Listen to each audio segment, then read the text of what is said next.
So good afternoon, everyone, and welcome to today's session on creating a healthy remote learning culture. My name is Patrick Ahern with RTI, and I'll be helping out with the virtual room this afternoon. Your audio and video will be muted when you log in. If you have any content-related questions for our presenters, please put those in the Q&A window. This will be the best way for us to see and address your questions as time permits. If you have any technical issues, please let me know in the chat window, and I can help with any troubleshooting. So I'd like to thank everyone for joining today, and I will now turn the meeting over to Frank Mackay. Great, thank you, Patrick. Hello and welcome. We are so excited to have you with us today for our webinar on creating healthy remote learning cultures. I am Frank Mackay. I'm an education consultant in the Center for Education Services at RTI International. Before we get started, I'd like to say a word about our center and why we feel today's topic is important. For those of you unfamiliar with our center, we provide technical assistance to educators through strategic consulting, leadership development, instructional support, and through facilitated professional educator networks.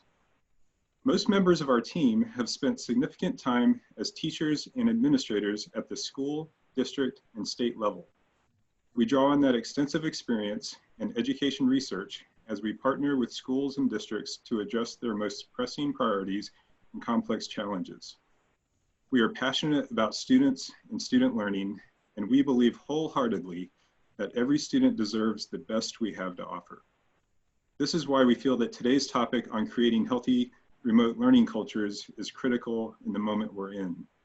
As we speak, many schools and districts across the country are working to develop remote learning contingency plans for the fall. This spring, we have been in the midst of what many have described as a massive national experiment in remote learning and the scramble to continue learning during school closures. There are still many unknowns about what school will look like in the fall, but there are two things that we know for certain. Students need a safe, supportive, and engaging environment to learn in, whether it's face-to-face, online, or a combination of both. And students need high-quality learning experiences that help them to thrive. Today's panelists will talk about the differences between remote, distance, and online learning, how to elevate digital teaching and learning resources, how to sustain and cultivate relationships with students and families remotely, and overall best practices for remote learning. There's a lot to think about when it comes to creating healthy remote learning cultures. Our hope is that today's discussion can provide helpful insights as you plan how to support students in your communities as we move forward. I'd now like to introduce our moderator, my colleague, Allison Redden. Allison is an experienced educator and leader with a background in elementary education and education policy, and she is passionate about working to advance education equity from the classroom to the boardroom. We are looking forward to a great conversation today. Allison, I'll now let you introduce our panelists. Thanks so much, Frank. First of all, I also just want to reiterate Frank's sentiments around how grateful we are that you all are here today. And I do just want to point out that if you are engaging on Twitter or social media platforms, we would love to hear from you, whether that means you want to engage on those platforms during this conversation or even after the conversation. I know some of our panelists also have Twitter handles that I know they would be more than willing to share. But as you are engaging in conversation on social media with this topic, or even if we had a webinar a few weeks ago about teacher learning during COVID-19, and we have another one coming up that we'll talk about at the end of this webinar. But in any of those conversations, feel free to use the hashtag RTICESLearns so that we can follow up and just continue that conversation. And so moving on, I don't want to waste any of our time. I want to have the opportunity to introduce our panelists. So we have four incredible people who will be able to share their wisdom and expertise on remote learning with us. And Patrick, if you could advance the slide, thank you so much. We'll start off with an introduction from Dr. Angela Quick, and all of the panelists, as they are introducing themselves will also be answering a question, what does a healthy remote learning culture mean to you? And participants, I want you to feel free to add in the chat box what a healthy remote learning culture means to you as well. But we'll start off with Dr. Quick. Hi, everyone. Thank you for taking the time to be with us today. We're excited to have a dialogue with you and engage with lots of great minds. So I'm Angela Quick. I am the Vice President of Education Workforce Development at RTI International. This is an important topic for me because I have definitely seen impact on this at the teacher. I was a former teacher, principal, and then moved into the state level as far as policy work. So it's very important in all areas of that. But first and foremost, I consider myself a teacher. So this is definitely important for us to talk about. As far as why I think this a healthy remote learning culture is important, or what it means to me, I think it is important. And I think what it means to me is that students are engaged and that all students are engaged in conversations, and that we honor students' strengths and modalities of learning with the work that we're doing as far as remote learning. And then hopefully later we'll get into some specifics around tactical or logistical ways of which we can make sure that students are learning and engaged. So thank you again. And Allison, over to you, or do I turn it to Bruce? We can turn it straight to Bruce. Okay. All right. So my friend Bruce. Bruce. Thank you, Dr. Quick, and thank you, Allison and Frank as well for hosting us today. My name is Bruce Friend. I'm the Chief Operating Officer at the Aurora Institute. The new name, some of you may know us by our former name, which was iMaCall. I too, like Dr. Quick, have been in education for several years and started out as a teacher many years ago. I also had the opportunity to help launch one of the very first statewide virtual programs in the country in Florida back in the late 90s, and have worked with numerous states and schools and districts across the country over the years in helping them build out quality online learning programs, and have served as a chief administrator, a teacher, and course developer for programs as well. So when I think about healthy remote learning environments, I too think it means, I think of teachers and students that are highly engaged with each other, as well as with other students, that it's not an isolated experience. I think it means that students are engaged in relevant, exciting learning activities, and that they take even greater ownership of their learning in healthy remote learning environment. And it's also one that's tailored really and personalized to the student's strengths, needs, and interest, and provides flexibility in time, space, and pace of learning as well. So yeah, thank you for the opportunity to be here today, and I look forward to the discussion. And with that, I will turn it over to my fellow panelist, Dr. Courtney Teague. All right, thank you, Bruce. Well, I'm Dr. Courtney Teague, and I serve as an Associate Director of Professional Learning with the Verizon Innovative Learning Schools program, as we partner with Digital Promise, and I am also a college professor. I served also as a special education teacher for, I think, 10, 11 years. I think after year 5, I just stopped counting. But I supported students with various learning abilities such as autism, traumatic brain injury, and so many other exceptionalities. And so when I look at the question, or think about this loaded question, Allison, what does a healthy remote learner culture mean to me? Well, like I said, it's really loaded, but a healthy remote learner culture means that equity and inclusion is included in the foundation. It gives, I think it gives recognition to the learner, and you embrace, like in that culture, you really embrace their social, cultural, and emotional learning needs. It's completely satisfying. So I think that a healthy remote learner culture speaks to the whole child. And that's what I feel about it. I want to pass it over to Jorshay, please. Hi, my name is Craddock. I am a 5th grade teacher in Charlotte, North Carolina at Governor's Village STEM Academy. So I currently teach using the remote learning, and a healthy remote learning culture to me is definitely at the core of it intentional as a teacher, and intentional in the levels that you connect with students, also connecting with families, and about how you present all of the content. I also believe that a healthy learning culture also inhabits, high expectations as well as high standards. So you're not, watering down the content, that the kids are still able to see the same rigor that they would in the classroom, in a different form. And then the last thing, of course, and I'm going to repeat the sentiments of some of my other panelists, is an equitable education. So being able to meet children where they are, meet families where they are, so that you are able to then provide a situation where all students can learn. So as a teacher, I definitely believe that a healthy learning culture is inhabiting both rewards as well as consequences, as well as the classroom as well. So those are some of my ideas, but yes. Awesome.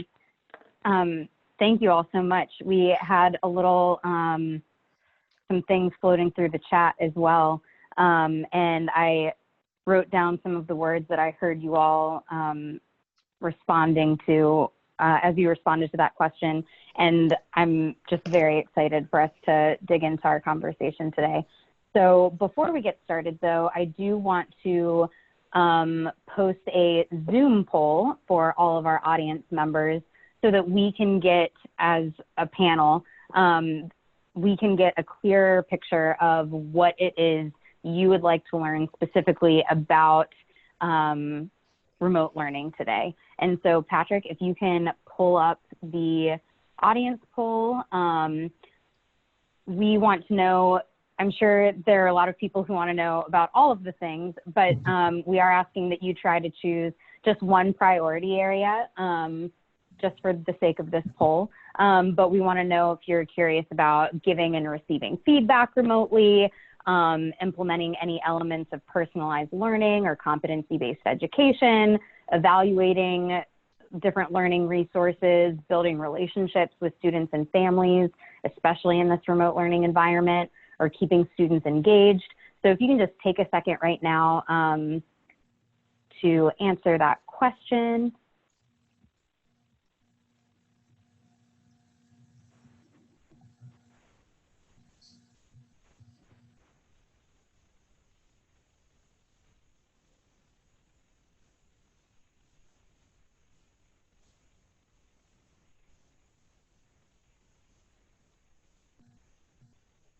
All right. Patrick, is there a way we can see? Oh, perfect. Great. All right. So a lot of people specifically are thinking about keeping students engaged in remote learning. Beautiful. And I think we're going to talk a lot about that today. So with that, Patrick, if we can make the, or hide the slides and just go into, I can't think of the word right now, the Brady Bunch mode. That's not the right word, but I think you know what I'm talking about when I say that. So I want to start off our first question. So Bruce, you shared that you are with the Aurora Institute, and I know several years ago, Aurora published a online learning definitions piece. And so I would love to kind of start our conversation by level setting of, you know, these last 3 months we've heard called a lot of different things. So anything from remote learning, emergency remote learning, online learning, virtual learning, you know, all of these different terms. But can you take a second to just kind of share that maybe these terms aren't exactly synonymous and maybe what makes sense to call what we're doing? Sure, I'd be glad to, Allison. And for the record, I call it Brady Bunch mode as well. But yeah, I mean, there's a lot over the years. I think there's a lot of kind of almost like a mishmash of terms that are used to describe different types of remote learning, distance education. So maybe I'll focus on two. And first, kind of, I view it as sort of this all-encompassing general term of distance learning, right? Or distance education, where, you know, really representing any type of educational activity in which participants are at a distance from each other, teacher, students, students from students. They are in a separated place. They may not necessarily be separated in time. I mean, it may be synchronous or asynchronous in terms of their interactions, but you know, if we start with kind of a general term of distance education being a broad type of educational activity, again, people are at a distance. This is not new. I mean, this has been going on for decades. Many of us are old enough to remember investments that schools were making really up until just a decade or two ago in video conferencing as a way of connecting teachers and students remotely. Or, golly, you even go back into the World War II era when GIs were earning their high school equivalency through correspondence courses. So there's been many different types of distance education, and online learning fits into that as an example of how education can be delivered at a distance. Now, we tend to refer to online learning as more of an educational model in which instruction and content are primarily delivered over the internet, and that the interactions that the students and teachers and the students and other students and even parents will also be internet-based. You often hear terms like virtual learning, cyber learning, e-learning, all sort of synonymous with the overall concept of online learning.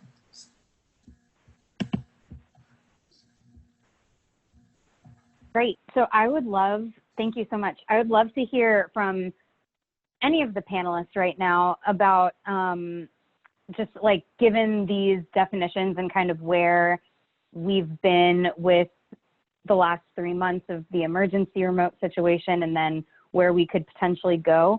But I'd love to hear some thoughts on how we can ensure that remote learning and these remote options for students, how they can be made equitable for every child. I know equity came up in a few of the responses for what a healthy remote learning culture means. So I would love to hear anyone's thoughts on how we actually can make that equitable. So I'll jump in. This is Angela. I would say first, before you need to come together to decide what equitable means in this environment.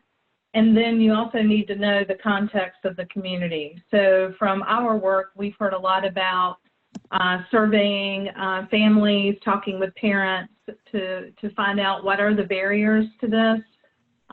So understanding your community context, and then also as a teacher, practitioner, district leader, whatever your seat in the education spectrum is, to understand what equity means in that aspect. Does it mean that everyone has access to digital devices? Does it mean they have access to either offline or online devices? What other tools are needed? Sometimes we forget about just non-digital tools as well that students may need to be in a remote learning environment. So I think definitions matter, and putting things on paper and writing it down matters. And then the last thing I would say is communicating with students too, and asking them what they need and to build on their strengths from what they do have, and not just focusing on what is missing. And I do want to follow up with Angela. It is important that we consider the community, Because oftentimes in the schools, we make decisions, but we don't consider what the community needs may be. And even when we think about equity, we have to sit around that table and define what equity means within our district and have a clear understanding and plan. I mean, begin with the end in mind, but plan for what does this look like in this child's household. We have to put the children first in any decision that we make. And so when we think about an equitable learning environment, or just think about equity, period, we have to think about the child's experience and remove our personal agendas or any agendas that we may have as a district. We have to remove those things and think about what our students will experience.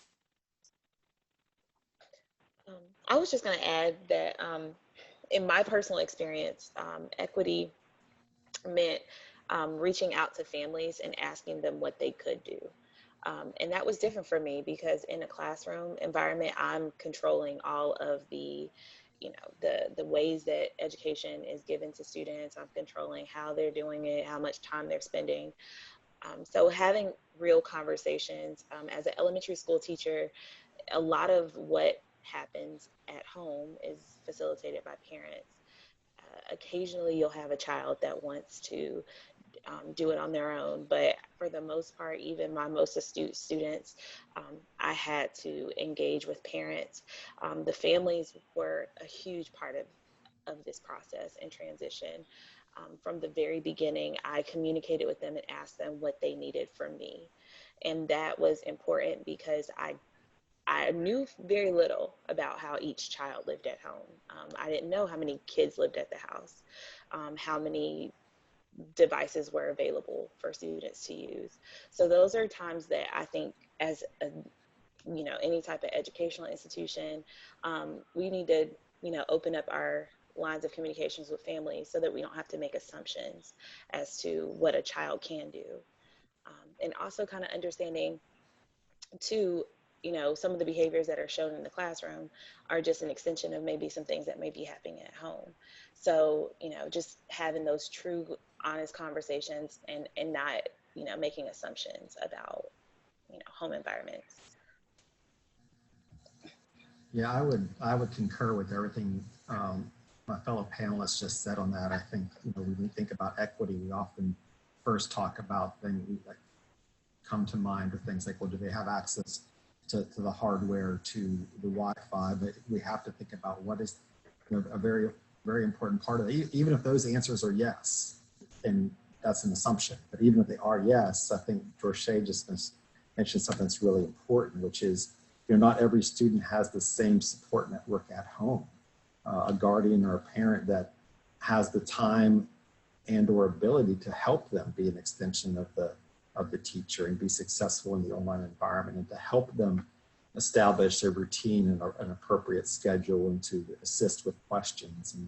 And you complicate that by, not every household's going to have necessarily, the devices for all the students who may be living under that roof at one time. And so I think it's more than just making sure that they have the tools that they need to succeed online, but do they have the necessary support systems around them? And if they don't, it's the responsibility of us as education, administrators, teachers, district leaders, to make sure that we provide that support that they need. And even something about how you even structure your online class, the importance of flexible scheduling. You can't assume that all students are able to submit or complete work or attend at the same time as every other student. There's a lot of different variables that are involved. And so I think it's really important that we provide that flexibility for students as well. And I could go on and on. There's there's a whole element of even course design that's involved here, in terms of, are we really meeting the students where they're at? Or are we just simply saying, here's the online course, all students, access the same content at the same time with the same expectations, much like we do. Like, let's not take the things that we know that do not work in the traditional classroom and apply them online and think that they're going to work there as well. Allison, Bruce, one more. oh, yes.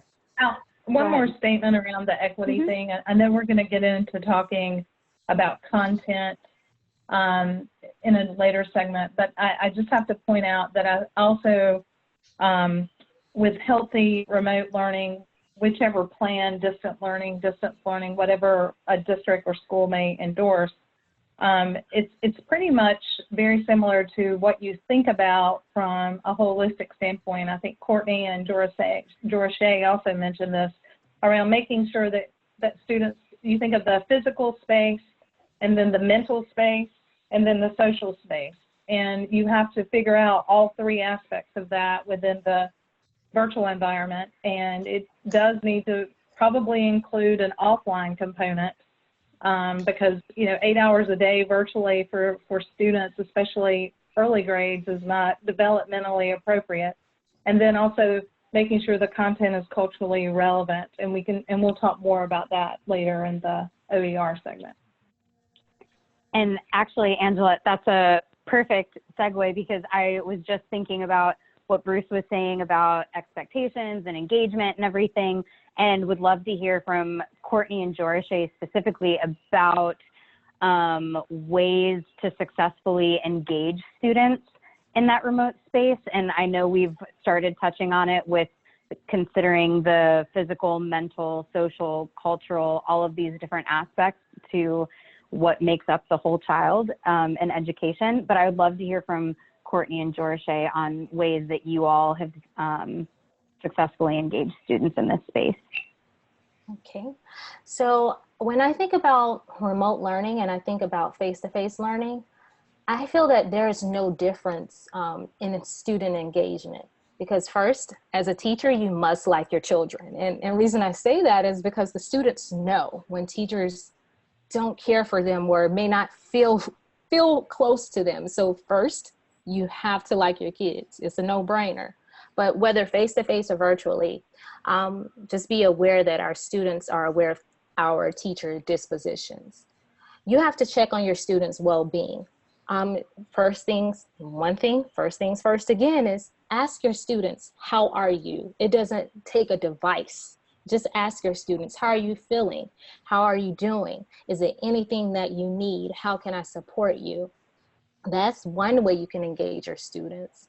You can even create activities that engages them within their community, that engages their family. Of course, we may not know their home structure, but if there is an adult there, we can give them activities to complete that will involve the adult, because that will help with their relationship building.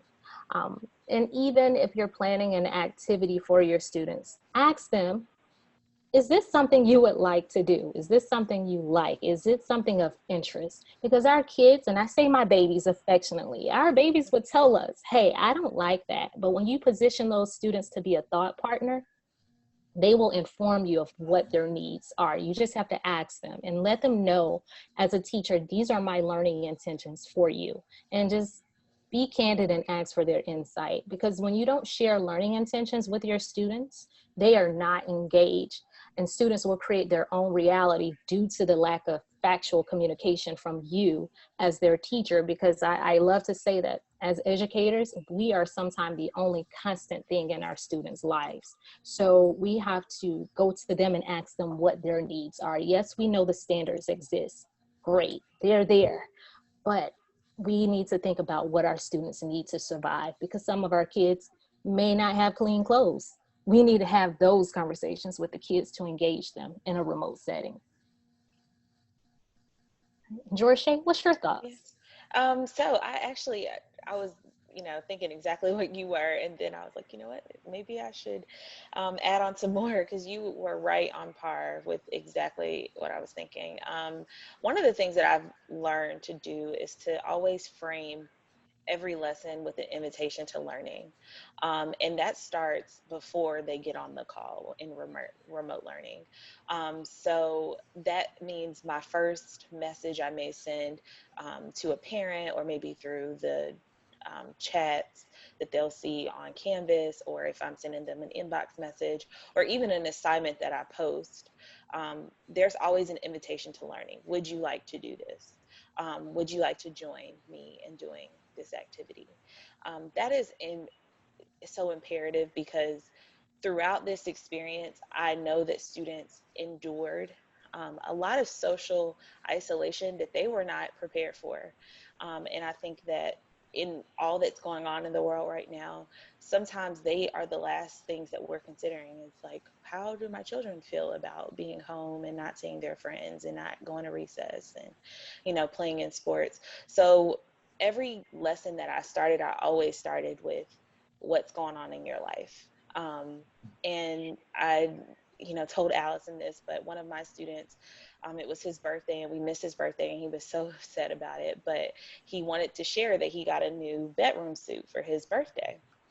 So he took his Chromebook and walked to his room and showed the entire class his new bedroom suit. And then it started up a whole conversation about how everyone else, you know, is sleeping on bunk beds and he gets to sleep on the bed by himself. And that was just enough, one, to give the kids the ability to socialize again, on a more, you know, authentic level. But it also made them interested in coming to the cause, because they never knew, you know, what was going on in the next student's life. And to me, that's what made me, you know, log on for those 3 hours a day. Also too, I definitely believe that a big part of engagement is relevance. I wasn't just picking random activities for them to do. I took what they were supposed to learn, those standards, and I embedded them in something that they would have cared about. For instance, my students, they needed to get some extra practice with decimals. So we started up an entrepreneurship project. They got to create a realistic business that they could start. And I told them to think, if they needed to start it as soon as school was over, what would have been something reasonable. They had to talk to their parents about it and see if their parents, you know, what their parents would donate to their business or what they would need to work for. They had to discuss their allowance. They had to discuss how much time and effort and materials they would need. And then that created the engagement there. I started out doing some of the things that most teachers were, just assigning IXL and then going over it. And I lost a lot of engagement with that.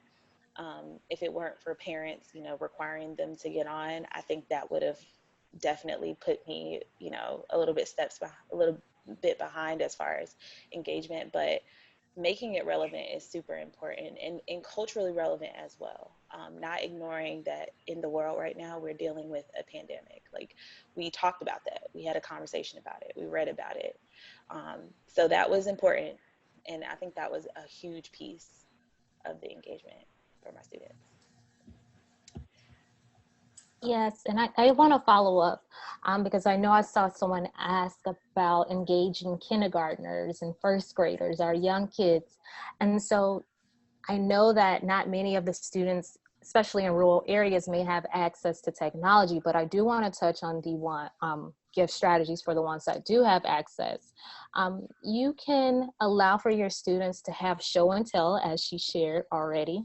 You can invite guest readers or mystery readers to the classroom and let the students guess, like, who's going to read to us today, because that'll keep them excited, especially if they do have a parent or guardian that is engaged in their lives. The kids will look forward to that, and they'll look forward to sharing and socializing. It doesn't have to be so structured to, well, you say, hey, it's 9 o'clock. Everybody, let's do a fake circle time. You are not going to keep a kindergartner there for more than 10 minutes. Let's be realistic. And for our students who may not have access, if your district did conduct a survey, which I hope a lot of districts did conduct a survey about who has access to technology as it relates to access to the internet, because you have to be really specific with your surveys. And the kids may have a cell phone at home. They can call in and leave a voicemail, and you as the teacher can play that voicemail for the class. So there are different ways you can engage those students in the classroom. May be limited, but if you have to use voicemail, you have to use voicemail. We have to use tools, whatever tools we have available. All right, and I'll pass it back to you, Allison. Thank you so much. some of the things that I heard both of you talking about were, you know, just like the relevance piece. And I think that that speaks a lot to some components of like personalized learning and even more specifically competency-based education. And so, Angela, I'd love to hear, you know, kind of your thoughts on how competency-based education or personalization, and Bruce, feel free to jump into this one as well, how those can be used during this time of remote learning. Sure, and Bruce, definitely, I'm sure you have lots of content from Aurora to follow up on, but based on what Courtney and Jorishay were talking about, student voice and student choice is so important in the world of competency-based education. Yes, with competency-based, teachers and or curriculum individuals need to decide what are the competencies that students would need to be able to demonstrate knowledge of content. And once that is there, then giving students the opportunity to co-design how they're going to demonstrate that they know this. And it may be different from a worksheet or an assessment. It may be project related. It could be conversational related. So giving students the opportunity to own their learning and co-design the way they're going to demonstrate their learning is a successful tactic with student engagement. And I saw a couple of questions around, well, what do we do for K2? You know, that's very similar. You can use competency-based tactics, learning targets, let the students decide, well, how can I demonstrate knowledge in this area? You don't use, you know, the teacher terms, but in student-friendly language, they can certainly explain their learning targets. And then also, that may help with engagement overall of those students that I know districts nationwide are struggling. Some students just are not doing the work that's been asked of them during this emergency remote learning endeavor. And so how do you do that and think about it? And if it's competency-based, it may be giving them credit for demonstrating it in different ways, but also credit for prior learning, for other ways that they can demonstrate that they know something throughout their typical day rather than completing documented or documents in general. So Bruce, what else would you add to that as well? Now, Dr. Quick, I think you nailed it. You know, that just to me goes into good educational classroom design, whether it's online or face-to-face. Your comments bring to mind a conversation I've had recently with a superintendent in California at Lindsay Unified, and the superintendent there, and they are a district-wide that's based upon competency-based learning approaches. And this might be a little bit of an oversimplification, but you know, he was sharing how when COVID hit and they had to shut down their schools, they basically turned this around in 24 hours because their students were already accustomed to designing their learning, taking ownership of their learning, knowing what they need to accomplish next. They didn't need the teacher telling them what to do every day, you know, and you know, I look at that example and I think what we've seen in the conversations we've had at Aurora with schools and districts across the country that had to make this, like, you know, with 55 million students, it seemed like overnight we're all having to go online. You know, the schools that had very little footprint in doing anything around online or blended learning, this was a massive, massive undertaking of which they really weren't prepared. And then you had a whole other subset of schools and districts that have had a lot, either minimal to a great deal of experience with online and blended. And the lift it wasn't like it was easy for them, but at least they had the experience of having some of their students and teachers having some experience with this. And then you have the districts like Lindsay comes to mind, or I think I recently had a conversation, and I may have this wrong, I think it was Alamance School District here in North Carolina, Kettle Moraine up in Wisconsin, where they have competency-based approaches to learning is already ingrained in the fabric of how they deliver teaching and learning. And so as they had to shift online, it wasn't nearly the challenge that some of the other districts we've heard from have faced. But yeah, I think you provided a really good summary there. I do want to start looking at actually some of our audience questions, because I swear time absolutely flies when we do these. And so it's already 3:41. And so I do want us to make sure that we have the opportunity to answer questions from the audience. And so the first question, and any of the panelists feel free to jump in to respond to this question. How do you ensure all students are actively participating and engaging in online learning? What do you do when they don't? We had a large percentage of students who completed zero work during distance learning, despite the efforts of our teachers, administration, and social worker. So I can go ahead and comment to that. One of the things that I did from the very beginning was I felt like I was spam. I was sending emails and calling and texting, anything I could do to get parents engaged. I was almost molecular in the way I was doing it. So I was looking at their time and sending it to parents and telling them what the exemplar for how much time they should have spent. I think sometimes as teachers, because we control the environments inside of our classroom, we're not necessarily used to being so molecular, like, oh, he spent 20 minutes on, reading today. Ordinarily, I wouldn't have done it. It was so out of my comfort zone, but that is the conversation that really kind of pushed parents to being more supportive. And I'm speaking for upper elementary. I would say it can work for middle school as well, because I did talk to a few teachers who do teach middle schoolers. Also, another way for engagement is while you're giving notes. I know a lot of us use PowerPoints and Google Slides.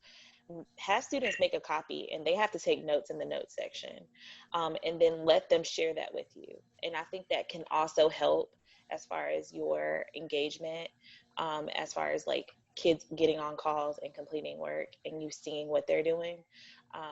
It's odd. It does create a lot of work. It does create a lot of extra files on your Google Drive. However, those are the things that are going to kind of set the norms. And additionally, establish norms from the beginning. What's the norm for getting on a call? Like, is your camera on? Is your mic on? Like, when do I take my mic off? Like, how can I interact? Do I interact in the chat? Is that an appropriate way for me to interact? When is it appropriate for me to, raise my hand and ask a question when not? And some of those things are just based on how you teach online. But those norms are super important. And then, explain that to all the stakeholders. I mean, your administrators, parents, students, other teachers, whoever else is going to be on the call, so that it's consistent for all students and that it doesn't create, havoc down the road when you're like, oh, the student didn't participate, but they were on the calls every day. I think that was a huge disconnect that we had as a school.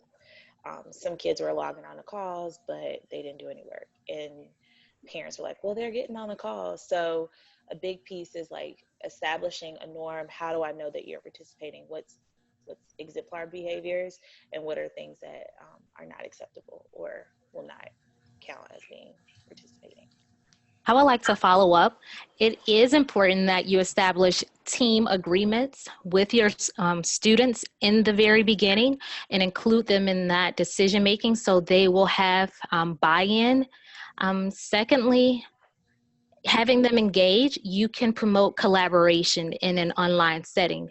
Jorshay mentioned taking notes. You can either have students make a copy of the notes, or you can create a note document for that class and let them know that I'm assigning you roles throughout this class meeting, and you will have to be responsible for taking notes for this section. And of course, you have to go over those great digital citizenship skills to let them know that these things are expected of you. So you can't post anything random or crazy online. You can't do that. You have to be a great digital citizen online. And As far as engagement, you may want to revisit the actual activity, because what I found working with several districts and several teachers is that some teachers have taken face-to-face content and put it online, and you have to adjust your learning activities for the environment. So you may have to reflect as a teacher and ask yourself, if I were that student, would I want to complete this assignment in this environment? And you also need to know the video conferencing tool, understand how it works. I know Microsoft Teams and Zoom allows for breakout rooms. Maybe you need to do small groups and have facilitators in that classroom and leverage your partner teachers and have them as co-facilitators. So there are multiple things, and those things are just a few, but from my experience, I've seen it has worked. And this is Bruce. I'll chime in as well. I would echo what's been said already. And if you think about the question, the students are online, but they're not engaged. How would you answer that question if it wasn't online and they were just in your classroom in front of you? A lot of the questions would still be the same. Like, what are the barriers for you to get engaged? Is there something that I need to know about as your teacher that's preventing you from being able to participate? Do you not understand the assignment? Do you not understand what's expected of you? Let's talk about that. Dr. Teague just mentioned self-reflection. You know, maybe I just put together a boring activity and I don't want to engage in it. Let's talk about how we can make that better or more personalized. And I think it's also important in the online environment that we stress upon our students and even their parents as well, is that it's really hard to be successful in the online environment if you're a passive learner. And I'll pick on myself for a second. I dare say I got through a lot of courses in my career, high school, college. I could be pretty passive and, you know, get through the content, pass the assessment and move on. And in an online environment, it does take the student to be more proactive. And they obviously need the support systems around that. But as silly as this sounds, just something as simple as scheduling yourself and following through that I'm going to log on today to be with Miss Craddock at 9 o'clock in the morning to interact with her and my fellow students. I mean, that's a proactive orientation that the students have to have. And it's important that if they don't have that when they first enter the online environment, that's a skill that that and time management that they can learn and will need to learn to be successful in this environment. Bruce, just to add to what you're saying, I intentionally created an office hours time and I responded to one of the questions, but that was the first hour of the day. So I started out with that time, and that time looked like it was just really random depending on what happened. So sometimes we would do riddles, sometimes we do current events, but it was a time where the kids could get on. It was first thing in the morning and they could talk to each other. They could talk to me, they can ask questions about what's going on. And that in itself then led for the engagement for the rest of the day. I would do the 9 o'clock time, and that time was the time they can get on and ask questions and we can have fun together. Sometimes we would do a review Kahoot or one of the fun games. And then I would end that call and say, okay, see you guys at 1 o'clock for class. And that led into way more engagement, even if it wasn't an activity they really wanted to do, because they enjoyed the morning so much. It was a big, like determining factor for whether or not they were going to come. And so it turned into where the kids were automatically coming at 9 o'clock. Like they would come and it wasn't even required. So, and I would see some kids come at 9 o'clock and they wouldn't come at 1. So I would send them messages like, hey, gonna see you at 1 today. And that then, created that relationship. And it fortified the relationship that I think we lost a little bit from not seeing each other every day, but they were excited to get on. So I think engagement too, and I used this word earlier, is intentional. Like as a teacher, you can't really be a passive learner and be successful in remote learning. You can't be a passive educator. If you're just trying to assign work and, check in just to see how they're doing, that's a bit passive, and kids can feel that. They can see that, they can sense it. and they're not going to take it as seriously. I'm not saying that, everyone's doing it, but I'm saying, you have to take that extra step to make sure, hey, I'm excited about this, I'm here for you, log in, we're going to learn today, today we're going to take this, particular path of learning, bringing that level of excitement behind it, because a lot of times it's hard. I mean, it was hard for me to get on every day, but I had to still come and be excited about it.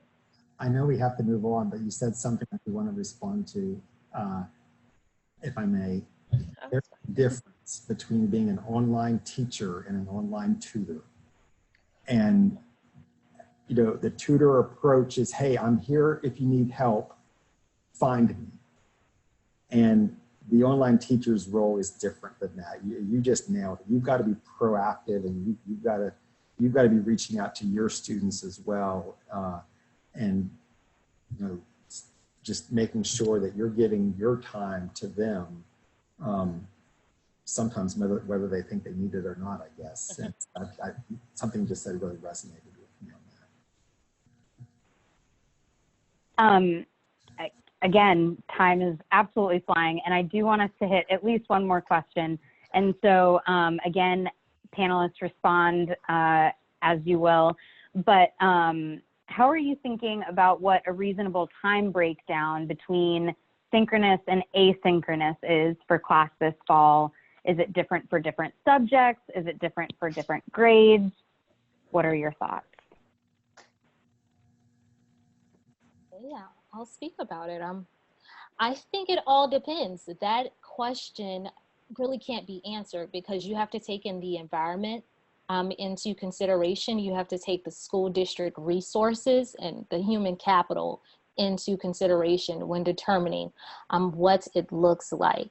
So I think with that question, it all depends on what is available within your community. And if you engaged in remote learning during COVID-19, I would suggest taking data and let your data speak for you, your engagement data, to see what exactly is working. I know one of these school districts in which our organization supports just went to a 2-1-2 schedule.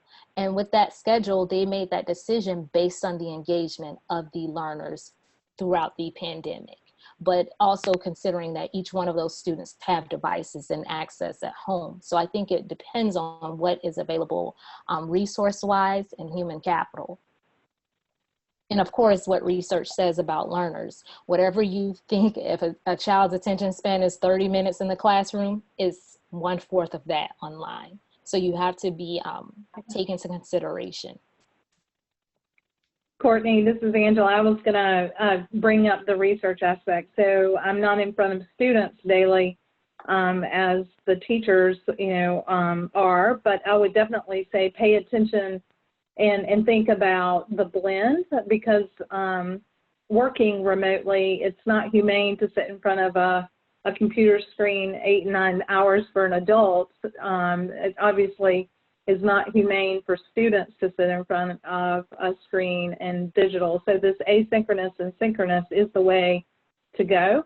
And I do think it's based on community context resources, but I also think it may be even more based on the strengths and abilities of your students. Differentiate it based on what you're teaching your students that go with their comfort area, but push them out of their comfort area, but in a developmentally appropriate way as well. Yes, and I'm looking at the time, Allison, so I know. I know. Well, I think that because this isn't about me closing or anything. The people are here for you. So I do want to squeeze in one final question, like lightning round. Again, whoever would like to respond can. What is your best advice for building relationships through remote learning? I guess my best advice would be being transparent. I think my transparency is what really brought my students closer. it was funny because one of the last things I spoke to my students about on our last class day, I said, is there anything you want to share? And one of the students said, you know, I just want to tell everyone in the classroom that I am so proud of you guys.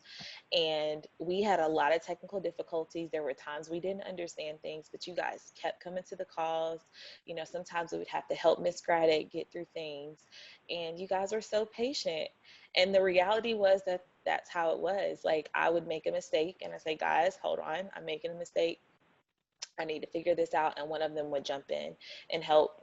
And they learned, you know, what it means to really create a community. It was hard because, you know, I'm used to being able to control everything. And part of me is a very type A, you know, type of teacher. Like, I want to control everything, like how the desks are, like, you know, what bin this goes into. I'm used to that. And I couldn't do it. And I had to let some of that control go. I also, you know, kids were texting me. That was very different for me. They had my number. They could call and let me know if they had anything. So some of the things that I put up as like barriers that I didn't let students do previously, I allowed them to do, just because I realized this was new for all of us and I wanted them to buy into it as much as, you know, I had to buy into it. So that's my suggestion. And I would like to follow up. Please know that everything is figure-outable. Yes, it's a made-up word. It is not in the dictionary, but know that everything is figure-outable and that we're all first-year teachers in this, so not one person knows anything more. We all are learning and building the plane as we fly. And remember that we're in this together. Remember that we are in this together and that we will get through it, and also be your authentic self. Let the kids know, I don't know what I'm doing, y'all. I'm from Alabama, so I say y'all a lot. So just let them know, I don't know what I'm doing, but we're going to learn together. So I'm learning with you. Yeah, this is Bruce. I think be intentional about building those relationships with your students and really getting to know them, and be authentic. Be authentic. Let them learn who you are as an instructor as well.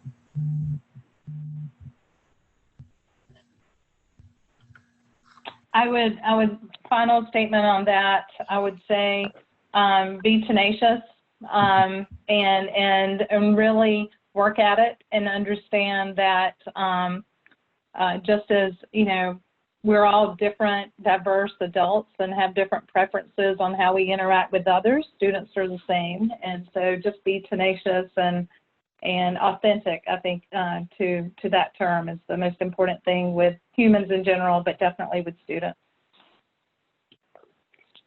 Thank you so much to, first of all, our panelists. I'm so grateful for your time and your wisdom and expertise. Thank you to everyone who jumped online and joined the conversation.